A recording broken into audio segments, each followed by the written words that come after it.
Olá, pessoal! Na última aula, a gente falou sobre a radiação do corpo negro, que era um problema em aberto no final do século XIX e do século XX, e para o qual ninguém conseguiu uma descrição satisfatória utilizando as leis da física clássica.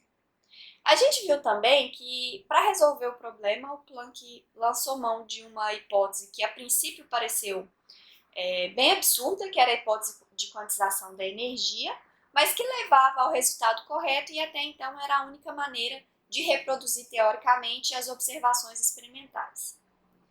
Bom, depois disso, outros efeitos que também estavam em aberto no final do século XIX e início do século XX foram explicados usando essa hipótese e as evidências foram se acumulando de que essa hipótese de fato era uma propriedade da natureza e não simplesmente um artefato, um artifício matemático que foi utilizado para chegar à resposta correta.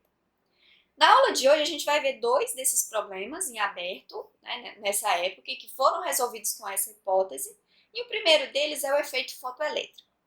O efeito fotoelétrico consiste de iluminar uma placa e a luz fornece energia para os elétrons nessa placa metálica e em algumas situações essa energia é suficiente para arrancar os elétrons dessa placa metálica.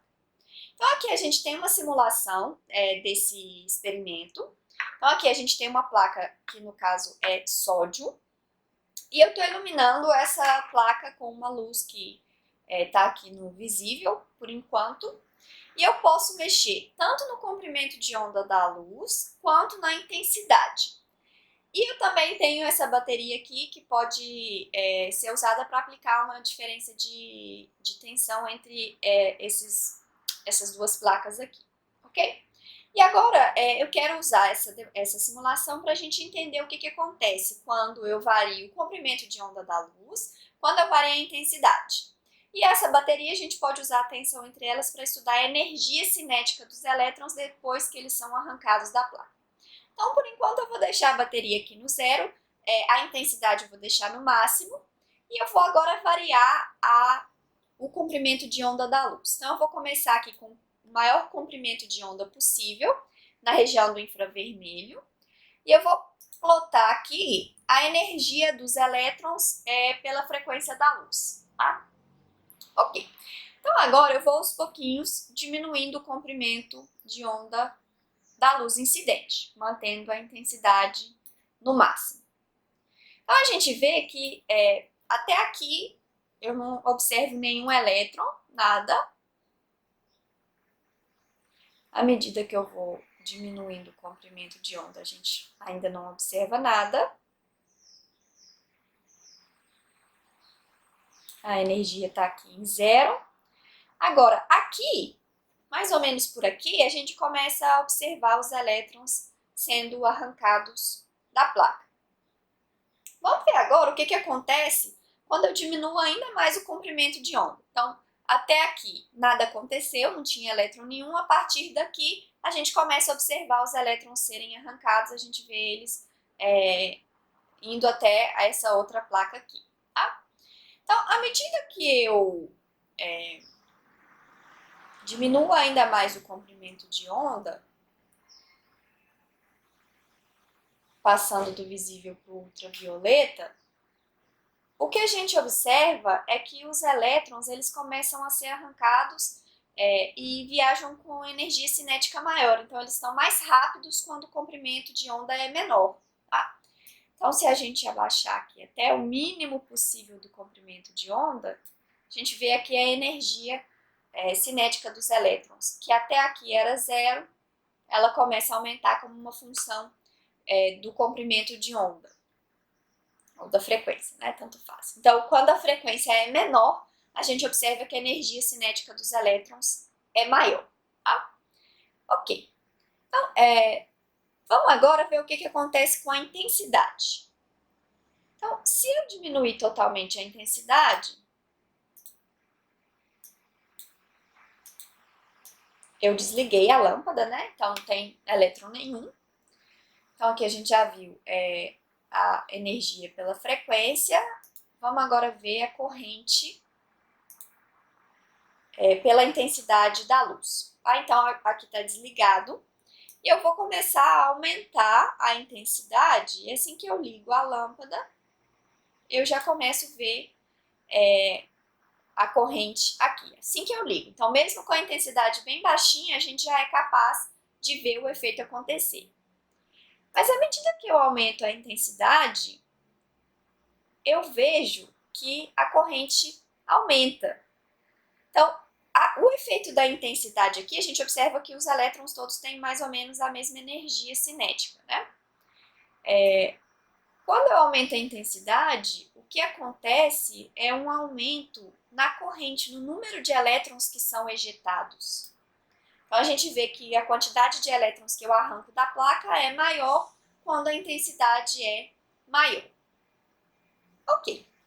Então, deixa eu diminuir aqui um pouquinho, deixa eu ir para o visível, que fica mais fácil da gente ver. Bom, então, agora, para a gente conseguir estudar ou determinar qual é a energia cinética dos elétrons, o que a gente pode fazer é usar essa bateria aqui para criar uma diferença de potencial que atraia os elétrons para essa placa aqui. Então, os elétrons têm uma energia cinética que faz com que eles vão dessa direção para essa direção. Se eu aplicar uma diferença de tensão que vai atrair os elétrons para cá, eu vou frear os elétrons e eu quero ver qual é a tensão que vai fazer com que os elétrons sejam freados antes de chegar nessa placa, que faz com que a corrente seja zero. Tá? Então, eu vou aumentar aqui um pouquinho. E aqui, ó, a gente já vê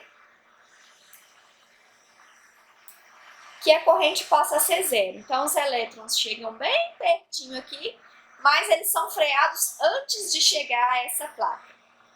Essa tensão aqui está relacionada com a energia cinética máxima dos elétrons. Né? Então, a energia cinética é transformada em energia potencial elétrica e o potencial que freia esses elétrons é chamado potencial de corte.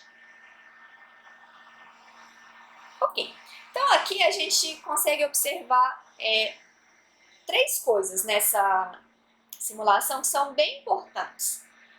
A primeira delas foi como a corrente varia com a frequência, com o comprimento de onda, né? A gente viu que para comprimentos de onda pequeno eu não vejo o efeito acontecer, e à medida que eu diminuo o comprimento de onda, então até aqui a energia ainda é zero, e em um certo instante, mais ou menos aqui, o efeito começa a acontecer. Deixa eu voltar a bateria aqui para o zero. Então, a partir de um certo comprimento de onda, esse efeito começa a acontecer, e aí, à medida que eu diminuo mais o comprimento de onda, a energia cinética dos elétrons aumenta. Tá? Então, a gente vê essa curva aqui, que tem um valor de frequência a partir do qual o efeito ocorre, e para frequências menores do que esse valor, o efeito não ocorre. Isso é chamado, esse valor de frequência é chamado frequência de corte. A partir dela, para frequências maiores do que esse valor, o efeito acontece, para frequências menores ele não acontece. A gente conseguiu estudar também a corrente pela intensidade, então a intensidade da luz aumenta a quantidade de elétrons ejetados, e a gente consegue determinar para cada comprimento de onda da luz a energia cinética máxima dos elétrons, aplicando uma tensão que freia esses elétrons logo antes deles chegarem a essa placa aqui, ok? Bom, então, se a gente trocar de metal, então aqui eu tenho várias opções. Eu tenho aqui, por exemplo, o zinco. Vamos voltar aqui lá no comprimento de onda mínimo.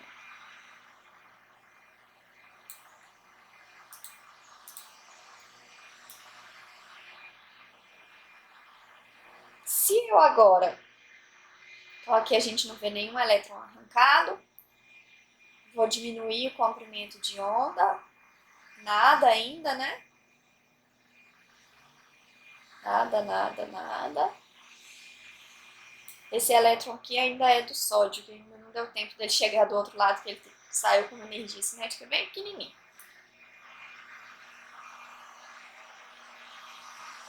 Continua aumentando, aqui na faixa do visível, nada. Então, a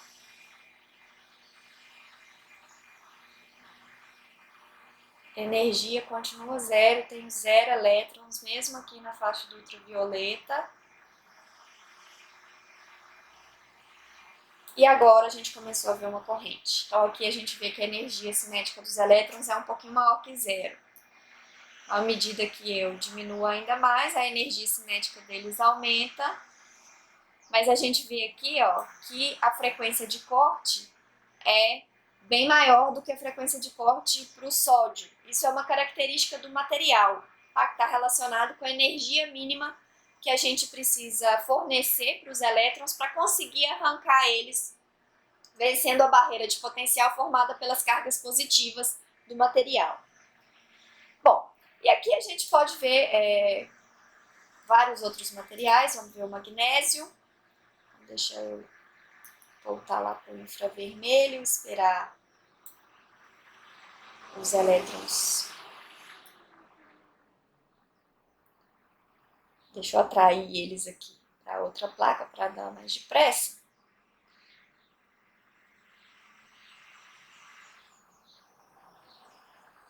Vou voltar a bateria para o zero.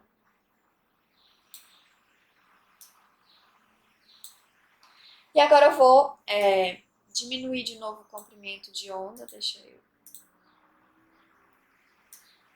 E ver a partir de qual comprimento de onda o efeito começa a acontecer.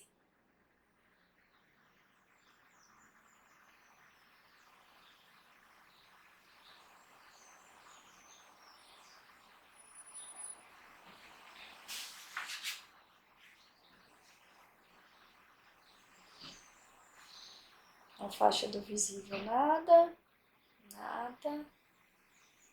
Aí, mais ou menos aqui, a gente vê a energia dos elétrons serem arrancados, a energia cinética deles subir à medida que eu diminuo ainda mais o comprimento de onda.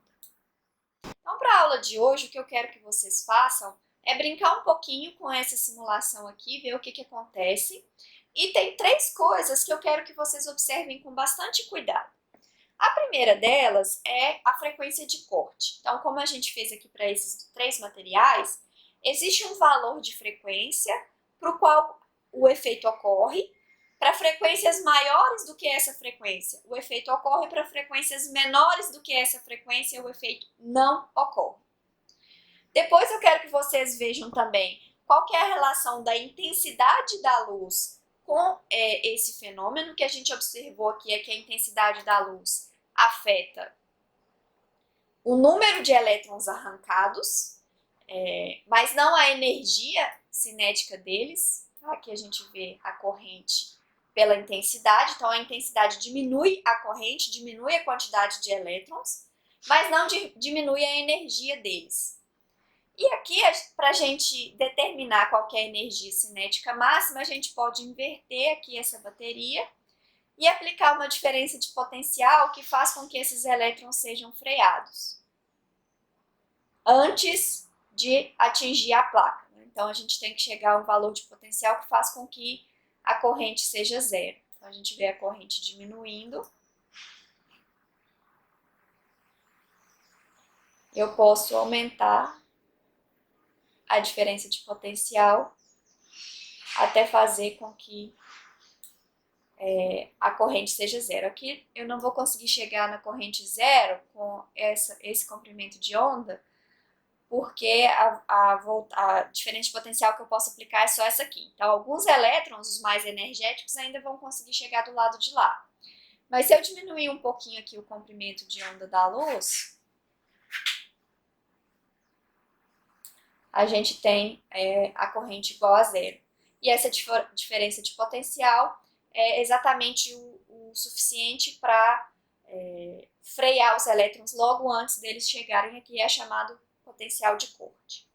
Então, eu quero que vocês analisem esses 3 efeitos, porque é isso que a gente vai estudar na aula de hoje.